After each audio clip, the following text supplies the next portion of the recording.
Hello, good morning. આપણે ક્યાં સુધી કર્યું છે સ્વાધ્યાય? જોઈ લઈએ. 3.3 પૂરું કર્યું છે, બરાબર ને? 3.3 રેડી. હવે પછીના ટોપિકમાં તમારે આટલી વસ્તુઓ નથી કરવાની. આ વર્ષ પૂરતી તમે જોઈ લ્યો. તમારી ટેક્સ્ટ બુક ખોલો, પેજ નંબર 74. એ ટોપિક નથી કરવાનો. વ્યસ્ત સંપન્ન ક્ષણિક એની વ્યાખ્યા સમજવાની છે. આપણે હમણાં કરીએ. ઉદાહરણ 23, 24 અને 25 એ નથી કરવાના. સ્વાધ્યાય 3.4 એમાં એક 18મો દાખલો જે છે MCQ એ કરશું, બાકીનું નથી કરવાનું. આખું સ્વાધ્યાય નથી કરવાનું. એ સિવાય સ્વાધ્યાય ત્રીજામાંથી કાંઈ બાદ થતું નથી. હવે પેલા વ્યસ્ત ક્ષણિક એની વ્યાખ્યા એ સમજી લઈએ.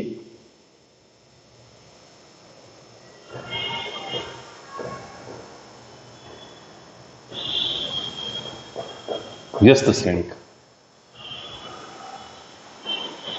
એ છે ને વ્યસ્ત વિધેય જેવું છે, પ્રતિવિધેય અથવા વ્યસ્ત વિધેય. જો કોઈ બે વિધેયોનું સંયોજન કોઈ પણ ક્રમમાં, એટલે FOG કે પછી GOF, એ તદેવ વિધેય થાય તો F અને G એ બંને એકબીજાના પ્રતિવિધેયો કહેવાય. એમ અહીંયા ચોરસ શ્રેણિક A માટે એ જ કક્ષાનો અન્ય ચોરસ શ્રેણિક B એવો મળે જેથી A અને B નો ગુણાકાર કોઈ પણ ક્રમમાં, એટલે A ગુણ્યા B અથવા B ગુણ્યા A, એ હંમેશા કેટલો I થાય એકમ શ્રેણિક. ત્યાં તટસ્થ વિધેય, એકમ વિધેય, તદેવ વિધેય. અહીંયા એકમ શ્રેણિક, ત્યાં સંયોજન, અહીંયા ગુણાકાર. તો A અને B એ બંને એકબીજાના વ્યસ્ત શ્રેણિક કહેવાય. B છે એ A નો વ્યસ્ત છે, A છે એ B નો વ્યસ્ત છે. જેમ F નું પ્રતિવિધેય, F ની ઉપર -1 મૂકીને આપણે લખીએ છીએ ને સંકેતમાં, એમ એનો વ્યસ્ત શ્રેણિક એ પણ એ જ રીતે લખાય, એ ઉપર -1 લખીને એનો વ્યસ્ત શ્રેણિક સંકેતમાં. એટલે વાંચશું આપણે A ઇન્વર્સ, એનો વ્યસ્ત શ્રેણિક. જો કોઈ શ્રેણિકના વ્યસ્ત શ્રેણિકનું અસ્તિત્વ હોય, હવે અસ્તિત્વ ક્યારે હોય એની જે ચર્ચા છે એ ચોથા ચેપ્ટરમાં થશે. જેમ કોઈ પણ વિધેયનું પ્રતિવિધેય ક્યારે અસ્તિત્વ ધરાવે, તો કે ભાઈ આપેલું વિધેય એક એકને વ્યાપ્ત હોય તો અને તો જ. એમ શ્રેણિકના વ્યસ્ત શ્રેણિકની વાત, એની શરત એ આપણે ચોથા ચેપ્ટરમાં ભણવાના છીએ. પણ જો કોઈ શ્રેણિક એ ના વ્યસ્ત શ્રેણિકનું અસ્તિત્વ હોય તો એને વ્યસ્ત સંપન્ન શ્રેણિક કહેવાશે. અત્યારે ખાલી ઇન્ટ્રોડ્યુસ કરી દઈએ છીએ. એક ખાલી જગ્યા છે, 18મો પ્રશ્ન મેં તમને કીધો ને એટલા પૂરતી. આખી વિગતે વાત તો ચોથા ચેપ્ટરમાં આવવાની છે. એ વખતે આપણે પાછું યાદ કરશું. અત્યારે એટલી નોંધ તો કરી લઈએ, બરાબર? જો કોઈ ચોરસ શ્રેણિક A માટે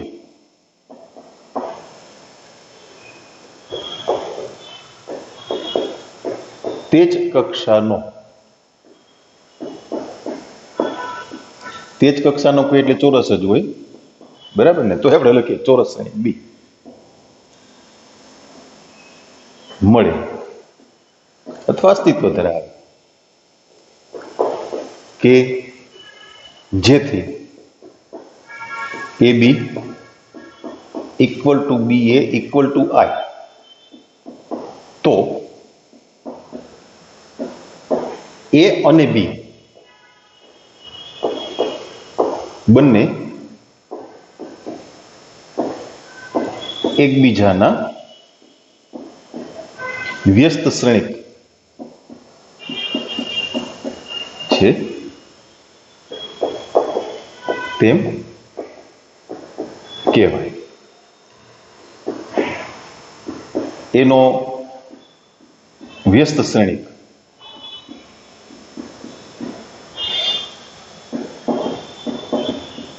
એ સંકેતમાં એ ઇનવર્સ દ્વારા દર્શાવાય છે જો શ્રેણિક એ ના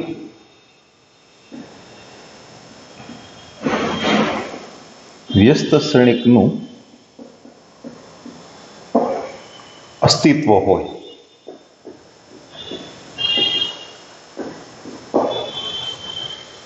તો એને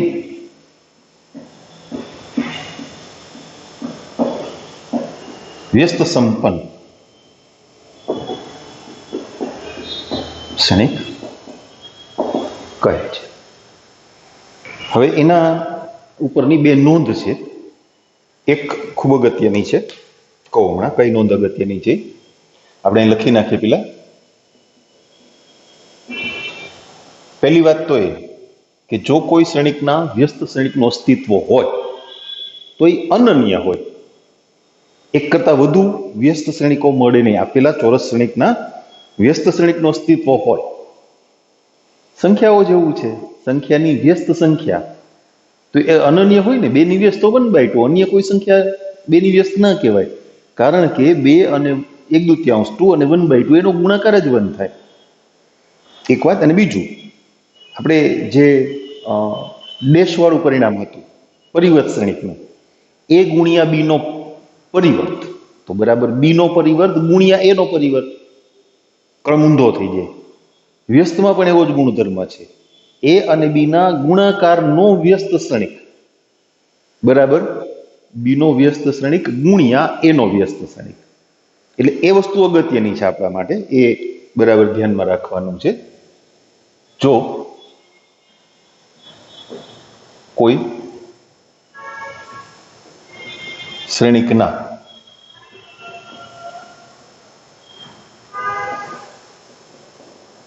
વ્યસ્ત શ્રેણિકનું અસ્તિત્વ હોય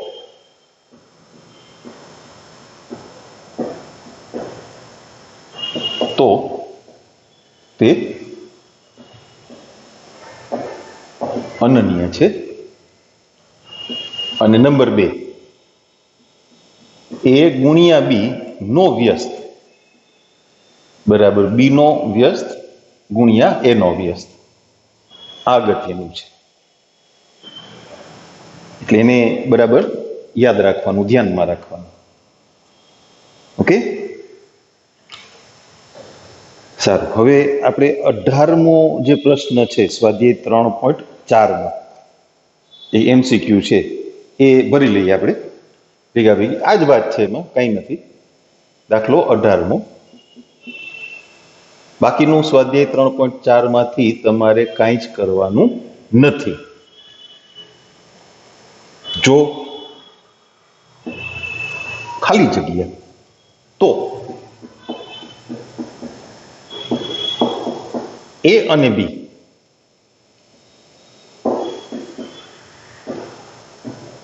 એકબીજાના વ્યસ્ત શ્રેણિક છે. એ વ્યાખ્યા જ થઈ. વ્યાખ્યામાં જ કીધું છે એ બી બરાબર બી એ બરાબર આઈ. એટલે એનો આન્સર હું સીધો ડી વિકલ્પ આવે છે એમાં, એટલે એ જ લખું છું. D A B equal to B A equal to I. આ એનો જવાબ. બરાબર. હવે આગળની વાત કરીએ. એટલે આખો એક ટોપિક ત્યાં પૂરો થઈ ગયો, અમુક વિભાગ કેન્સલ કર્યા. એટલે હવે પછી પ્રકીર્ણ ઉદાહરણ અને પ્રકીર્ણ સ્વાધ્યાય. તો એમાં અનુમાનનો સિદ્ધાંત તમે 11મા ધોરણમાં શીખાતા ને, ગાણિતિક અનુમાનનો સિદ્ધાંત, એનો ઉપયોગ કરીને દાખલા ગણવાના છે. હું તમને નંબરે આપી દઉં. 26મું ઉદાહરણ છે. પછી સ્વાધ્યાય 3માં પહેલો, બીજો, ત્રીજો દાખલો, એટલે ટોટલ 4 દાખલા થશે. એ બધા ગાણિતિક અનુમાનના સિદ્ધાંતથી ગણવાના છે. એને આપણે છેલ્લે ગણશું. એ સિવાયનું કામ એ આપણે શરૂ કરીએ. વચ્ચે કાંઈ બાકી નથી રહ્યું, તમે જોઈ લેજો. છતાંય અત્યારે ઉદાહરણ 26 એક બાકી રાખીએ છીએ અને સ્વાધ્યાયમાંથી પહેલો, બીજો, ત્રીજો દાખલો. એટલે આપણી વાત આપણે શરૂ કરશું ઉદાહરણ 27 થી. આ કમ્પ્લીટ થઈ ગયું.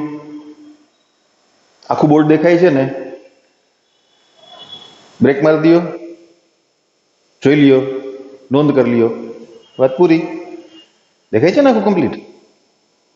ઓકે.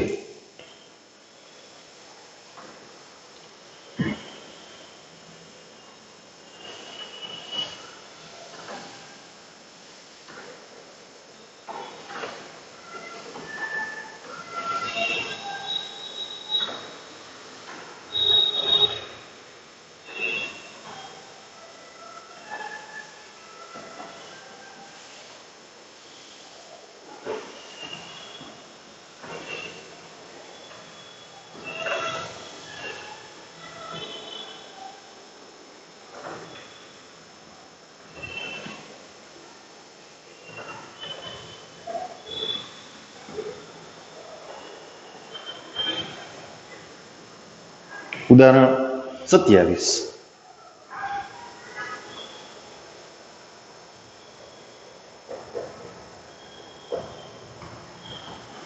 જો એ અને બી સમાન કક્ષાવાળા સમમિત શ્રેણિક હોય તો સાબિત કરો કે એ ગુણ્યા બી એ બી સમમિત હોય તો અને તો જ એ અને બી ના ગુણાકાર માટે એ બી બરાબર બી એ થાય.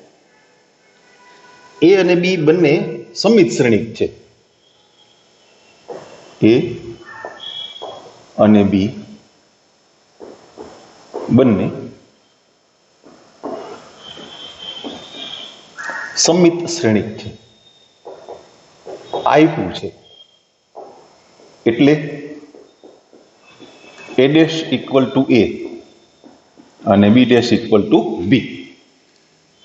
પરિણામ છે ને એ તો અને તો જ માં છે. એટલે એ ગુણ્યા બી એ બી સમમિત હોય તો એ બી બરાબર બી એ સાબિત કરવાનું છે. એટલે પેલા ધારો કે એ બી સમમિત છે એટલે એ ગુણ્યા બી નો પૂરક બરાબર એ બી. બરાબર. પણ પરિવર્તનો ગુણધર્મ આપણે જે શીખ્યા છીએ એ પ્રમાણે એ ગુણ્યા બી નો પરિવર્ત બરાબર બી નો પરિવર્ત ગુણ્યા એનો પરિવર્ત. પણ તમને આપ્યું છે બી નો પરિવર્ત બરાબર બી અને એનો પરિવર્ત બરાબર એ. તો સાબિત થઈ ગયું એ બી બરાબર બી. હવે પરિણામ ઊંધું તો ને તો જ છે ને.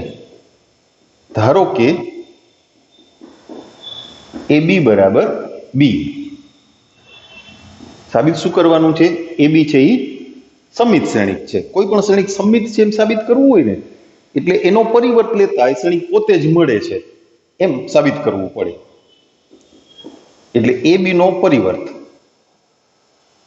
નિયમ પ્રમાણે બી નો પરિવર્ત ગુણ્યા એનો પરિવર્ત. પણ બી નો પરિવર્ત એટલે બી અને એનો પરિવર્ત એટલે એ આપ્યું છે. બી એ અને એ બી સમાન છે એ આપણે સ્વીકાર્યું છે એટલે એના બરાબર એ બી. તો આપેલા શ્રેણિકનો પરિવર્ત બરાબર શ્રેણિક પોતે માટે એ બી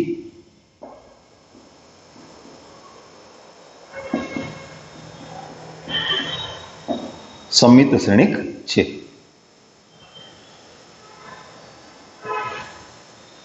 ઓકે, ચાલો. બહુ સહેલું પરિણામ છે, ઇઝી એકદમ.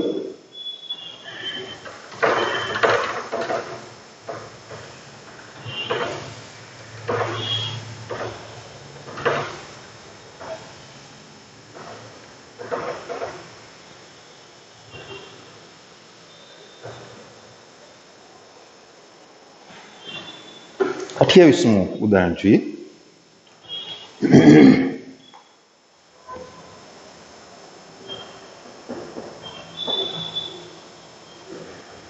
ધારો કે શ્રેણિક એ 2x2 કક્ષાનો શ્રેણિક એ, શ્રેણિક બી અને શ્રેણિક સી આપ્યા છે. સીડી માઇનસ એ બી બરાબર ઓ, શૂન્ય શ્રેણિક થાય એવો શ્રેણિક ડી શોધો. 3 શ્રેણિકો આપ્યા છે એની આપણે નોંધ કરી લેશું. શ્રેણિક એ બરાબર 2 -1 3 4. શ્રેણિક બી બરાબર 5 2 7 4.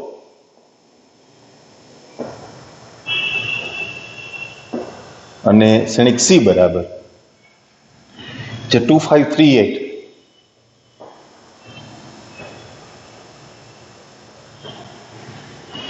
સીડી માઇનસ એ બી બરાબર ઓ. સીડી માઇનસ એ બી બરાબર ઓ. આ પ્રકારના સમીકરણ ઉકેલવાના હોય ને, શ્રેણિક શોધવાના હોય ત્યારે એક ખાસ વાત યાદ રાખવાની શું છે, બે સમાન કક્ષાના શ્રેણિકોનો સરવાળો અને બાદબાકી વ્યાખ્યાયિત થાય. ગુણાકારની શરત તમે જાણો છો. એટલે બે શ્રેણિકો માટે સરવાળો, બાદબાકી અને ગુણાકાર એ વ્યાખ્યાયિત થાય એટલે મેળવી શકાય કેટલીક શરતો હેઠળ. પણ બે શ્રેણિકોનો ભાગાકાર એ ક્યારેય નથી થતો. બે શ્રેણિકોનો ભાગાકાર નથી થતો. એટલે તમે આમાંથી સીડી બરાબર એ બી અને પછી ભાગી નાખો સી વડે, શ્રેણિકનો ભાગાકાર વ્યાખ્યાયિત નથી. હવે બધા આપેલા શ્રેણિકો છે 2x2 કક્ષાના છે, એટલે શ્રેણિક ડી છે એ પણ 2x2 કક્ષાનો થાય. 2x2 કક્ષાનો, બરાબર. તો આપણે શ્રેણિક ડી ધારી લેશું. ધારો કે 2x2 કક્ષાનો શ્રેણિક ડી. અજ્ઞાત કિંમતો મૂકી દઈએ આપણે, એ બી સી ડી. એ ગમે તે અજ્ઞાત કિંમતો મૂકી શકો તમે, કોઈ પણ. હવે આપણે આપેલી શરત પરથી શરૂ કરીએ. એને સીડી બરાબર એ બી તો લખાય છે, બરાબર ને. હવે શ્રેણિક સી આપેલો, શ્રેણિક સી 2 5 3 8, એને ગુણ્યા શ્રેણિક D A B C D બરાબર શ્રેણિક એ 2 -1 3 4, અને એને ગુણ્યા શ્રેણિક બી 5 2 7 4. અહીંયા બેનો ગુણાકાર કરી નાખીએ. 2a plus 5c, 2b plus 5d, 3a plus 8c અને 3b પ્લસ 8d. જમણી બાજુ બે શ્રેણિકોનો ગુણાકાર. 10 10 માંથી 7 બાદ એટલે 3, 4 - 4 બાદ એટલે 0, 15 અને 28, 28 ને 5 33 ને 10 43, અને 3 દુ 6 અને 4 ચોક 16, 16 ને 6 એટલે 22. હવે એને સરખાવીએ ને તો 2a plus 5c equal to 3, સમીકરણ 1. પછી 2b plus 5d equal to 0, સમીકરણ 2. 3a plus 8c equal to 43, સમીકરણ 3. અને 3b પ્લસ 8d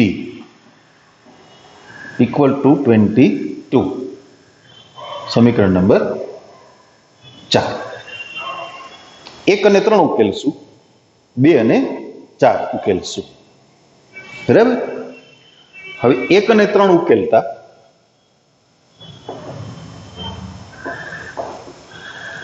સોરી 1 અને 3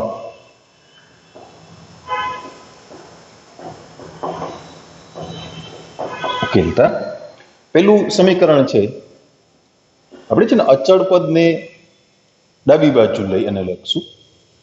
ચોકડી ગુણાકાર વાળી રીતથી આપણે ઉકેલવા છે.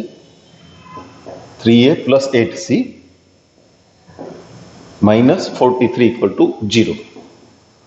તો a બરાબર 5 તેરી 15, 5 ચોક 20 ને 21 એટલે 215 -215. આ માઇનસ માઇનસ પ્લસ 24 છેદમાં 8 દુ 16 માઇનસ 5 તેરી 15. 15 માંથી 15 કાઢ નાખો એટલે 200 વધ્યા. હવે કેટલા ઘટ્યા? 9 કાઢ નાખો કેટલા વધ્યા? 191 માઇનસ 191 છેદમાં 1. આવડો મોટો ઘટક આવે છે, આપણી ભૂલ નથી ને? ના આવે છે. યસ. હવે સી માઇનસ નિશાની. ચાલો -43 ગુણ્યા 2 એટલે -86 માઇનસ માઇનસ પ્લસ 9 એના છેદમાં 16 ઓછા 15. 46 માંથી 9 બાદ 6 કાઢ નાખો 80, 3 કાઢ નાખો 77 માઇનસ માઇનસ પ્લસ. હાલો એ અને સી મળી ગયા. ઓકે, હજી 2 અને 4 એ સમીકરણ ઉકેલવાના છે ને. 2 અને 4 એને ઉકેલતા પેલા બંને સમીકરણો આપણે લખી નાખીએ. અચળ પદ ડાબી બાજુ લઈને. આનું અચળ પદ 0 છે એટલે મેં ખાલી જગ્યા મૂકી દીધી. 3b + 8d - 22 = 0. તો b બરાબર -22 પંચા 110 પછી માઇનસ આમ 0 આવશે બરાબર, છેદમાં 8 દુ 16 માઇનસ 5 તેરી 15 એટલે -110. અને ડી બરાબર માઇનસ નિશાની -44 -0. છેદ તો બેમાં સમાન હોય ને એટલે એ થયા 44 માઇનસ માઇનસ પ્લસ થઈ ગયા ને એટલે બી ની કિંમત -110 અને ડી ની કિંમત 44. તો કયો શ્રેણિક અજ્ઞાત હતો? ડી. શ્રેણિક ડી બરાબર એનું મૂલ્ય કેટલું? -191, બી નું -110, સી નું 77 અને ડી નું 44. આ શ્રેણિક મળી ગયો. આપણો જવાબ પણ ટેલી થઈ ગયો. અચ્છા, એક બીજી વાત કરવી છે. એટલે અત્યારે એ રીતે તમે ગણી નહીં શકો. ચોથા ચેપ્ટરમાં જ્યારે વ્યસ્ત શ્રેણિક મેળવવાની વાત આવશે ને, અત્યારે તો ખાલી આપણે શરતની જ વાત કરી છે, વ્યાખ્યા જ કીધી છે, વ્યસ્ત શ્રેણિકની વ્યાખ્યા કીધી છે. પણ વ્યસ્ત શ્રેણિક કેમ મેળવવો એ તમે ચોથા ચેપ્ટરમાં શીખશો. એવું લાગે તો એ ટોપિકને આપણે આગળ કરી લેશું, કંઈ વાંધો નહીં, થઈ શકે. આડાવડું તો કરીએ જ છીએ આપણે. એટલે શ્રેણિકની વાત પૂરી થઈ જાય એમ. એ આખો એક અલગ ટોપિક જ છે ચોથા ચેપ્ટરમાં. પણ નિશ્ચયકથી તમે થોડાક પરિચિત છો એટલે તમે ઇઝીલી એ કરી શકશો. તો આવું થઈ શકે. અહીંયા ત્યારે ખાલી ચર્ચા કરીએ છીએ, ગણશું નહીં. તમે સીડી બરાબર AB કીધું. શ્રેણિક સી છે એનો વ્યસ્ત શ્રેણિક મેળવી અને બંને બાજુ ગુણાકાર કરી નાખો. શ્રેણિક અને એના વ્યસ્ત શ્રેણિકનો ગુણાકાર હંમેશા એકમ શ્રેણિક થાય. એટલે અહીંયા તમે સી ઇનવર્સ CD અને અહીંયા સી ઇનવર્સ AB, આમ બંને બાજુ સમીકરણમાં નથી બંને બાજુ સમાન સંખ્યાથી ગુણો જેવું. તો આ બેનો ગુણાકાર છે ને એ એકમ શ્રેણિક થાય. અને એકમ શ્રેણિકનો કોઈ પણ શ્રેણિક સાથે ગુણાકાર જ્યારે વ્યાખ્યાયિત હોય ત્યારે એ શ્રેણિક પોતે. તો ડી બરાબર સી ઇનવર્સ ગુણ્યા એ ગુણ્યા બી. એટલે તમારે સી નો વ્યસ્ત શ્રેણિક મેળવવો પડે અને પછી આ ક્રમમાં ગુણાકાર કરવો પડે. તો એ રીતે પણ શ્રેણિક ડી મળે. ઓકે, આપણે યાદ રાખશું એ દાખલાને પાછો ગણશું, અથવા એવો દાખલો આવતો હશે આ પ્રકારનો તો તમને સમજાઈ જશે. મને યાદ નથી વ્યસ્ત શ્રેણિકના ટોપિકમાં આ પ્રકારના દાખલા છે કે નહીં. નહીં હોય તો આપણે આને રિફર કરશું ફરીથી કે આ રીતે પણ તમે શ્રેણિક ડી મેળવી શકો, બરાબર. પણ એ ક્યારે? વ્યસ્ત શ્રેણિક મેળવવાની આખી પ્રક્રિયા આપણે સમજી લઈએ, શીખી લઈએ પછી.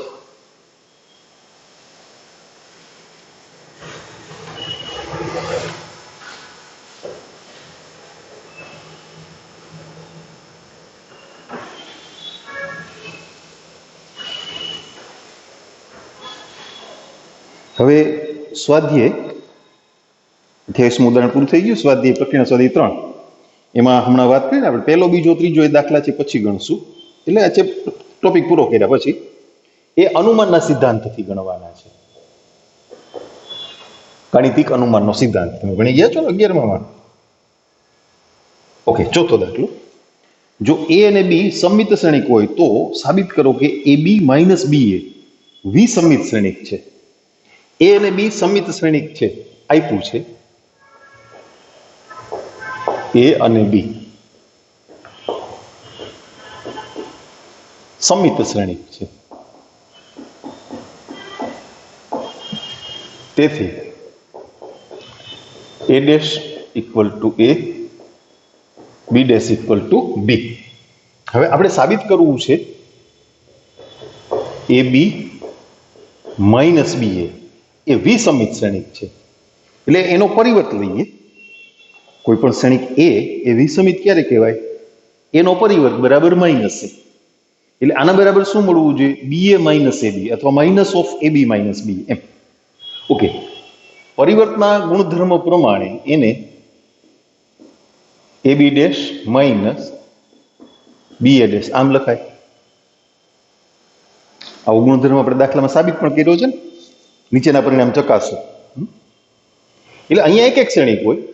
એ માઇનસ બી નો પરિવર્ત બરાબર એનો પરિવર્ત માઇનસ બી નો પરિવર્ત એમ. હવે એ બી નો પરિવર્ત એટલે નિયમ પ્રમાણે બી નો પરિવર્ત ગુણ્યા એનો પરિવર્ત, અહીંયા એનો પરિવર્ત ગુણ્યા બી નો પરિવર્ત. ક્રમ ઉલટી જાય ને. એ અને બી એ સમમિત શ્રેણિકો છે એટલે આ બધાના ડેશ કાઢ નાખો હવે. એટલે બી એ માઇનસ એ બી, એને માઇનસ કોમન કાઢીને એટલે -1 થી ગુણીને આમ લખાય. થઈ ગયું સાબિત. જો છે ને સરળ સાબ. તો એ બી માઇનસ બી એ વિસમિત શ્રેણિક છે. પાંચમો દાખલો. જો એ સમમિત અથવા વિસમિત શ્રેણિક હોય તદ અનુસાર સાબિત કરો કે બી ડેશ એ બી સમમિત અથવા વિસમિત શ્રેણિક છે. બે અલગ અલગ ગોઠવણ કરવી પડશે. આપણે નંબર જ આપી દઈએ. ચાલો, ધારો કે એ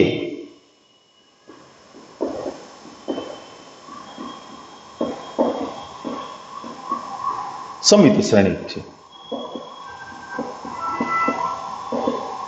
એટલે એ ડેશ બરાબર એ થાય.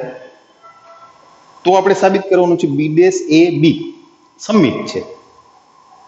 કોઈ પણ શ્રેણિકને સમમિત શ્રેણિક સાબિત કરવો હોય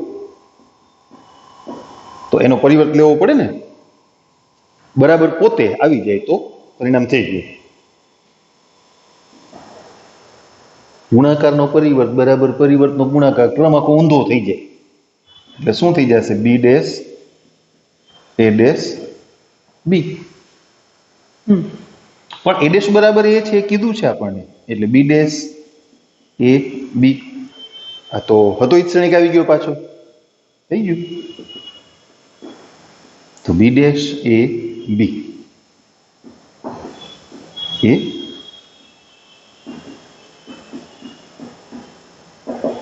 સમમિત શ્રેણિક છે. હવે જો એ છે વિસમિત હોય તો બી ડેશ ગુણ્યા એ ગુણ્યા બી એ વિસમિત છે એમ સાબિત કરવું છે.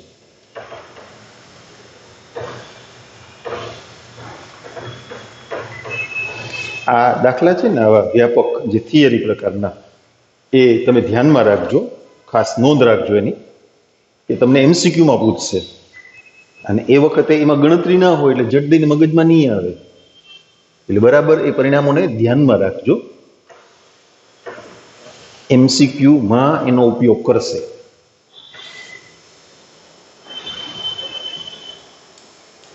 નંબર 2, ધારો કે A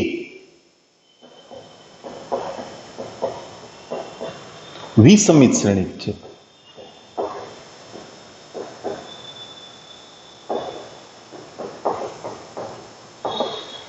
એટલે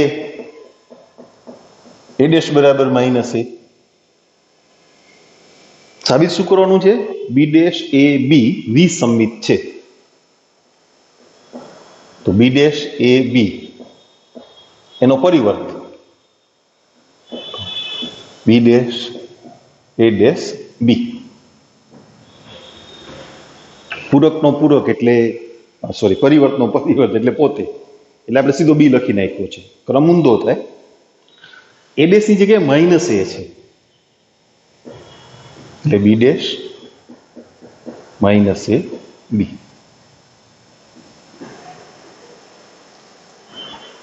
સમજાય ને?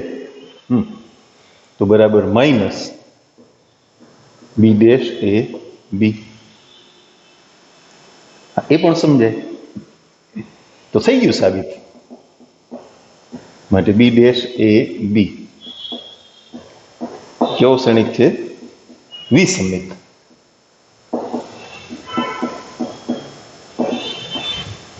તો 5મા દાખલાની વાત પૂરી થઈ. 6થો દાખલો. જો શ્રેણિક A બરાબર એક 3x3 કક્ષાનો શ્રેણિક છે, A ડેશ ગુણ્યા A બરાબર I હોય તો x, y અને z ના મૂલ્ય શોધો. તમને શ્રેણિક A એ આ પ્રમાણે આપ્યો છે: 0, 2y, z. એક જ મિનિટ.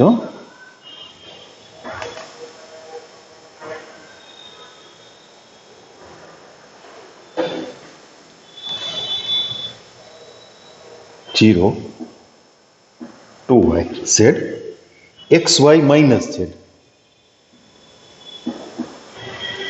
અને x minus y z. 3x3 કક્ષાનો શ્રેણિક આ રીતે આપ્યો છે. A ડેશ ગુણ્યા A બરાબર I એનો પરિવર્ત ગુણ્યા A બરાબર I.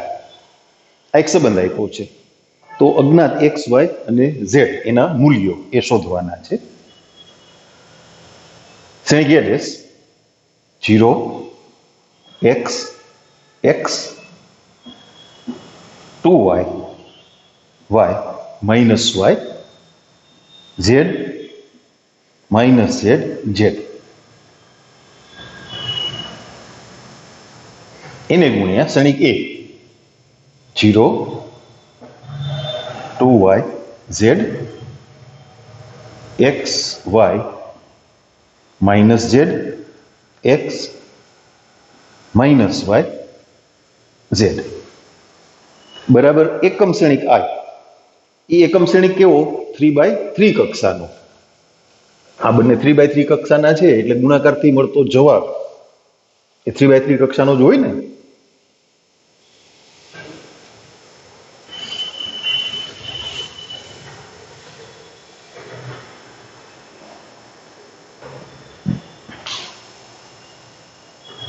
બરાબર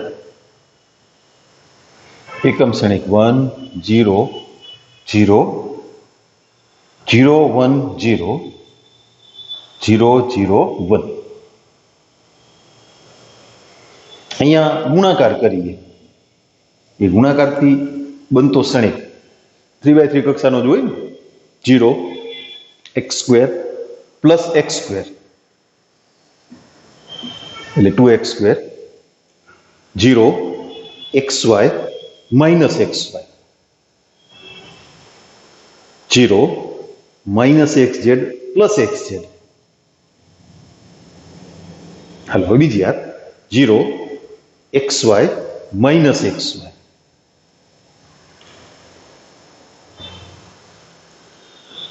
4y² પ્લસ y² એટલે 5 અને પ્લસ y² એટલે 6y² થયા.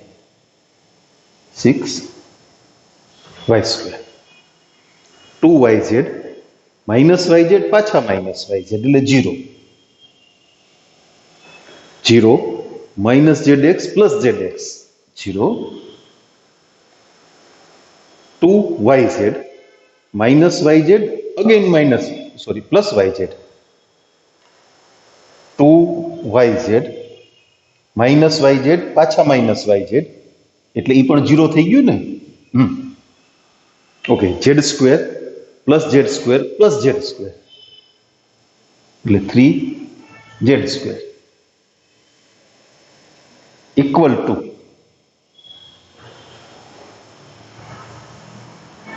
1 0 0 0 1 0 0 0 1. સરખાવી લ્યો સામસામેથી ઘટકો એટલે 2x square equal to 1, 6y square equal to 1 અને 3z સ્ક્વેર ઇક્વલ ટુ 1. કેટલામાં ધોરણમાં ભણો છો? 12મું. આવું ચાલે ને સીધું?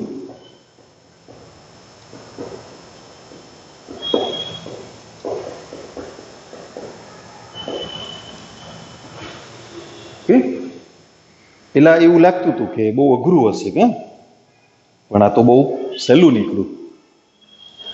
ગુણાકાર કરવાની શરૂઆત કરી એ પેલા બે લખ્યા ત્યારે લખતું હતું કેટલા બધા સમીકરણો ઉકેલવા પડશે કા, પણ ગોઠવણ એવી રીતના હતી કે એકદમ ઈઝી થઈ ગયું.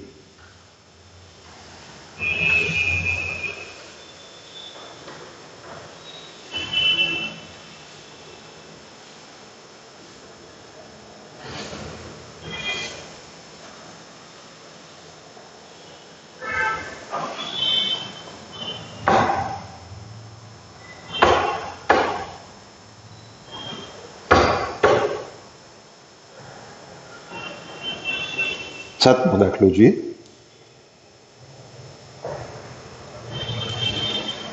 x ની કઈ કિંમત માટે, ટૂંકમાં એક સમીકરણ આપ્યું છે, ક્ષણિક સમીકરણ, એમાંથી આપણે x શોધવાનો છે. જો પેલા હાર શ્રેણિક છે 1 2 1, એના ગુણાકારમાં 3/3 કક્ષાનો શ્રેણિક 1 2 0 2 0 1 1 0 2, એના ગુણાકારમાં સ્તંભ શ્રેણિક 0 2x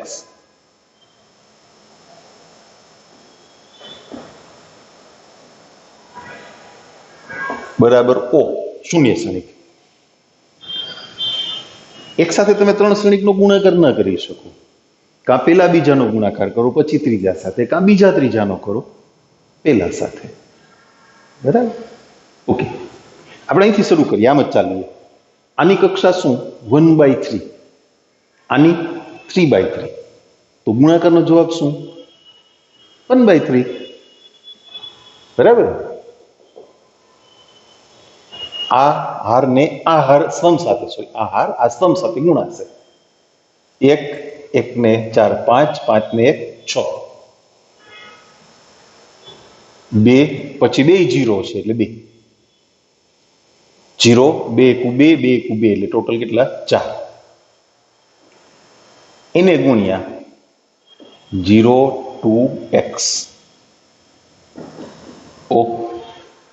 આ 1/3, આ 3/1 એટલે ગુણાકાર શું આવે? 1/1. 6 ગુણ્યા 0 એટલે 0 2 2 4 પ્લસ 4 into x એટલે 4 પ્લસ 4x. હવે આ 1/1 કક્ષાનો શ્રેણિક છે 1/1, તો સામે શૂન્ય શ્રેણિક પણ 1/1 કક્ષાનો. સભ્ય સરખાવતા 4 plus 4x equal to 0, તો x equal to -1. એ પણ MCQ નો પ્રશ્ન થયો. 8મો દાખલો. એક 2/2 કક્ષાનો શ્રેણિક a આપ્યો છે. સાબિત કરો કે a² - 5a plus 7i equal to O. શ્રેણિક a આપ્યો છે 3 1 -1 2 પહેલાથી ને આપણે a² ગણી લઈએ. a² એટલે a ગુણ્યા a. 3 1 -1 2 એને ગુણ્યા 3 1 -1 2. 9 9 માંથી 1 બાદ થશે 8 3 ને 2 5 -3 અને -2 એટલે -5 -1 પ્લસ 4 એટલે 3. હવે આપણે જે સમીકરણ છે એમાં બધા શ્રેણીકો એ મૂકી અને સાદુરૂપ કરીએ.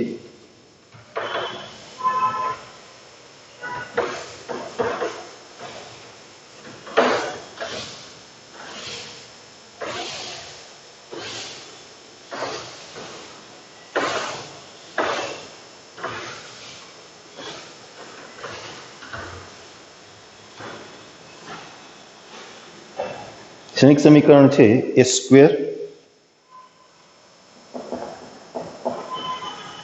-5a plus 7i. a² 8 5 -5 3. શ્રેણિક a ના દરેક ઘટકને આપણે -5 થી ગુણી નાખશું. -15 -5 5 -10 અને એકમ શ્રેણિક i 2/2 કક્ષાનો એને 7 વડે ગુણી નાખશું. હવેનો સરવાળો.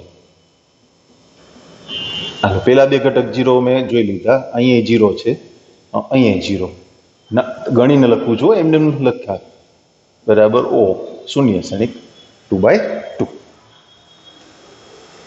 નવમો દાખલો છે પાછો 7મા જેવો. x ની કિંમત ગોતવાની છે. x -5 -1 1/3 કક્ષા એના ગુણાકારમાં 3/3 કક્ષાનો શ્રેણિક ઉપર હતો એમાં થોડોક ફેરફાર થયો છે, જુઓ જી. 1 0 2 0 2 1 અને 2 0 3 એના ગુણાકારમાં 3/1 કક્ષાનો શ્રેણિક x41 = O. પેલા અને બીજા શ્રેણિકનો ગુણાકાર કરીએ. 1/3 કક્ષા આવે ને,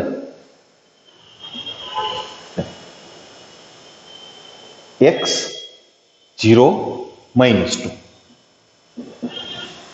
બીજા સ્તંભ સાથે ગુણીએ. 0 -10 0. ત્રીજા સ્તંભ સાથે ગુણીએ. 2x -5 અને -3 એટલે -8 એના ગુણ્યા સ્તંભ શ્રેણિક x41 = O. 1/3 3/1 એટલે ગુણાકાર 1/1. x થી ગુણીએ x² -2x -10 ચોક 40 અને 1 થી ગુણીએ તો +2x -8. હવે આ શૂન્ય શ્રેણિક એટલે 1/1 કક્ષાનો એટલે શ્રેણિકના સંકેતમાં એક સભ્ય 0 સરખાવી લઉં છું ડાયરેક્ટ. 2x ઉડી ગયા. x² -48 બરાબર 0 એટલે x² બરાબર 48 ± √48 16 તેરી 48 16 નું વર્ગમૂળ 4 તો x ની કિંમત થઈ ±4√3.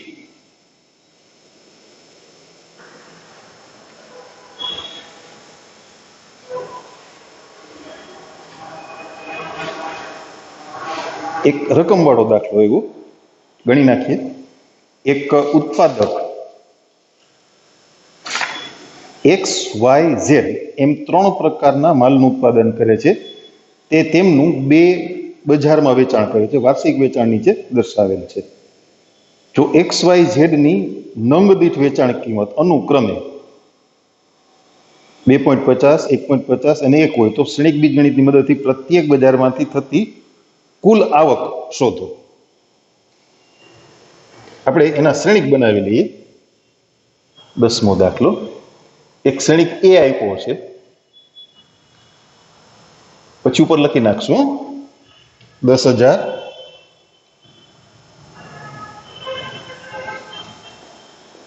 2,000 અને 18,000, 6,000, 20,000 અને 8,000.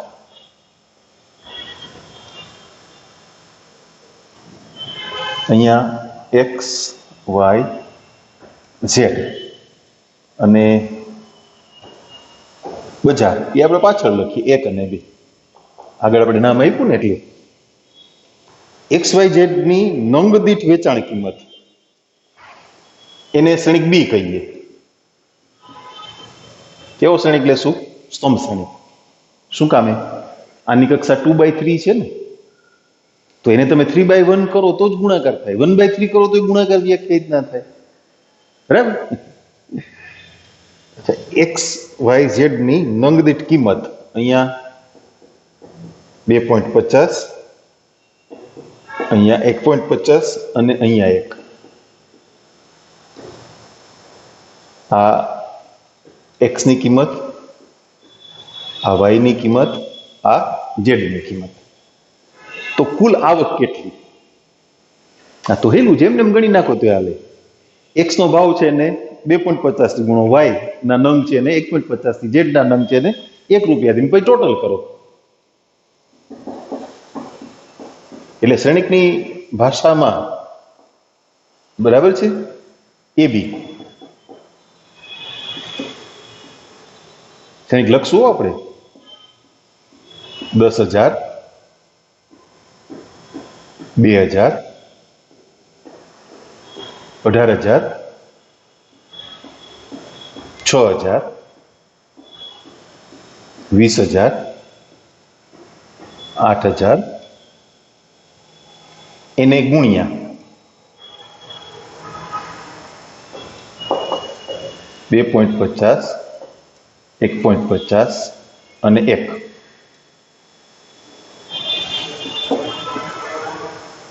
આની કક્ષા 2/3,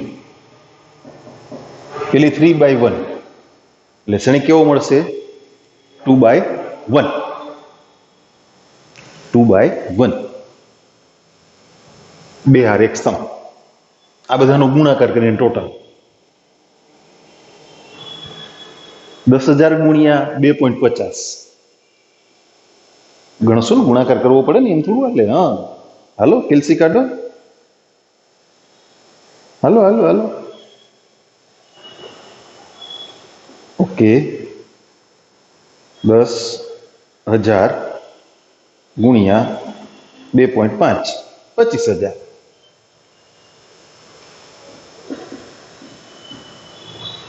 પછી 2,000 ગુણ્યા 1.5, 2,000 ગુણ્યા 1.5 એટલે 3,000.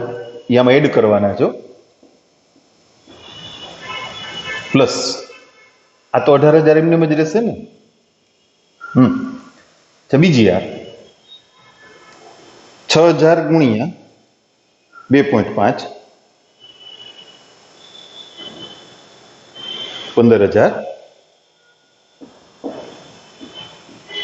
પ્લસ 20,000 ગુણ્યા 1.5, 20,000 ગુણ્યા 1.5 30,000 પ્લસ 8,000.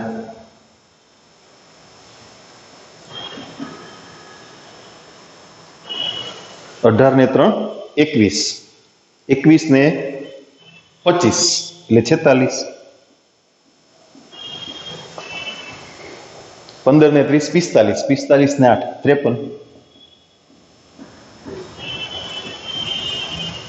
આ બજાર 1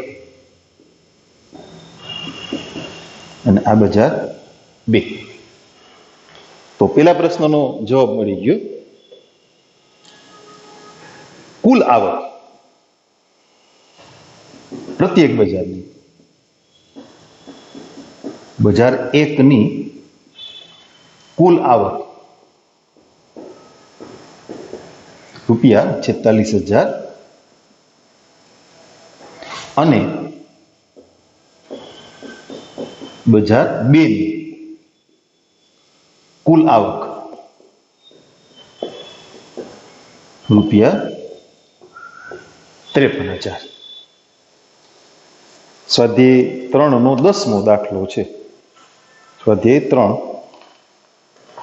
10મો દાખલો 46,000 અને 53,000. Okay, done. પણ હજી બીજો પ્રશ્ન છે, એમાં વાત પૂરી નથી થતી. આ એક પ્રશ્નનો જવાબ પૂરો કર્યો આપણે.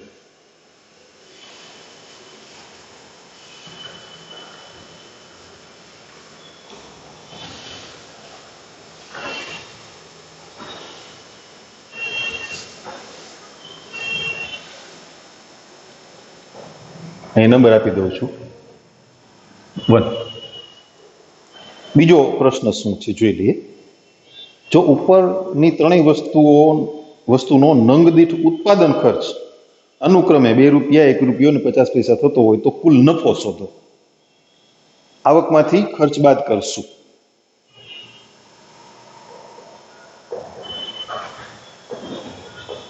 ખર્ચ માટેનો શ્રેણિક સી. ₹2 એટલે 2.00, પછી ₹1 1.00 અને 0.50. આ ત્રણેય વસ્તુઓનો ઉત્પાદન ખર્ચ છે. આ X નો, આ Y નો અને આ Z નો. નફો ગોતવો હોય તો ઉત્પાદન ખર્ચ છે એ આવકમાંથી બાદ કરવો પડે ને. તો ઉત્પાદન ખર્ચ કેટલો થાય છે એ શોધી લઈએ.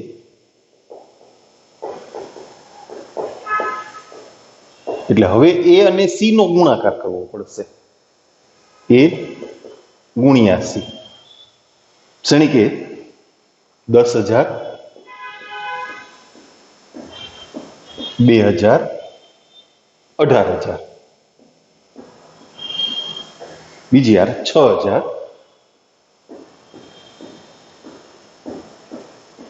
20,000 અને 8,000.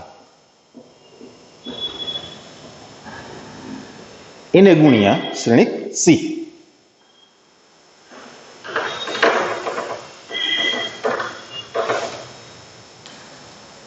એને શ્રેણિક સી થી ગુણીએ.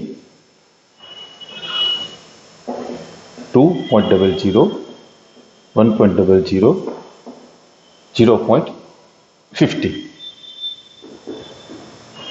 10,000 ગુણ્યા 2,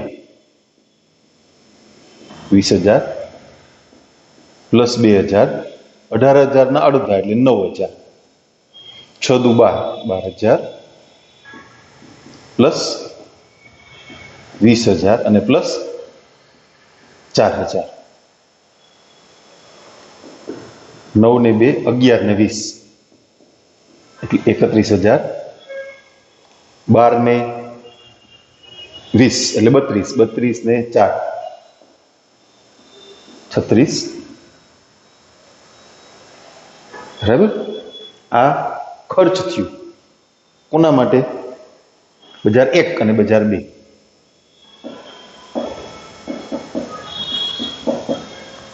તો બજાર 1 માં નફો આવક કેટલી હતી? 46,000. એમાંથી 31,000 બાદ એટલે 5,000. નફાનો એકમ આપી દઈએ ને રૂપિયા. અને બજાર 2 માં કેટલી આવક થઈ? 53,000. ખર્ચ 36,000 બાદ કેટલા વધ્યા? 17,000. બરાબર? 5,000. હા ના,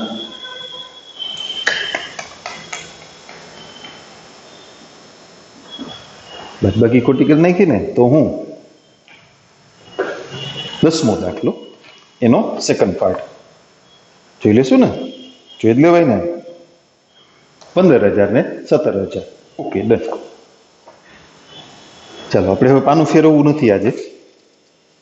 થોડાક ગણતરીના દાખલા છે, પછી અનુમાનનો સિદ્ધાંત, એટલે હજુ એક લેક્ચરનું કામ બાકી છે આ ચેપ્ટર પૂરું કરવા માટે. આવા દાખલા છે ને રકમવાળા, એમ સહેલા હોય છે, પણ એની ગોઠવણ કરવામાં થોડુંક ધ્યાન આપવું પડે. બરાબર છે? ઓકે, નેક્સ્ટ લેક્ચરમાં આ ટોપિક પૂરો થશે.